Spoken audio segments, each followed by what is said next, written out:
আসসালামু আলাইকুম। আজকে আমরা কথা বলবো একটা দারুণ টপিক নিয়ে, সোশ্যাল প্রুফ কীভাবে মানুষের সেলিং সাইকোলজিতে প্রভাব ফেলে। প্রথমেই জানি সোশ্যাল প্রুফ আসলে কী। সোজা কথায়, মানুষ যখন কোনো সিদ্ধান্ত নেয় তখন সে অন্যের রিভিউ, অভিজ্ঞতা আর আচরণ দেখে। অন্যরা যদি পণ্য ব্যবহার করে ভালো বলে, তবে নতুন ক্রেতাও সহজে বিশ্বাস করে। চলুন কয়েকটা উদাহরণ দেখে আসি। কোনো রেস্টুরেন্টে যদি অনেক ভালো রিভিউ থাকে, তাহলে আমরা নিশ্চিন্তে সেখানে যাই।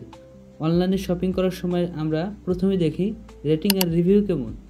কোনো ব্র্যান্ডের ফলোয়ার যত বেশি, লোগো যত ভালো, রিভিউ যত ভালো, তত বেশি মানুষ তাদেরকে বিশ্বাস করে। তাহলে প্রশ্ন আসছে, সোশ্যাল প্রুফ এত গুরুত্বপূর্ণ কেন? কারণ এটা তিনটি কাজ করে।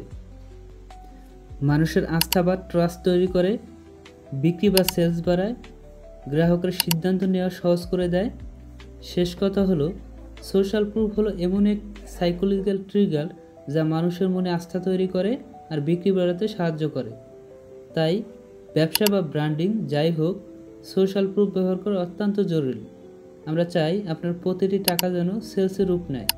তাই মার্কেটিং রিলেটেড ভিডিও পেতে ফলো দিয়ে আমাদের সাথে যুক্ত থাকুন। আর যে কোনো পরামর্শের জন্য নিচে দেওয়া হোয়াটসঅ্যাপ বাটনে ক্লিক করুন। ধন্যবাদ।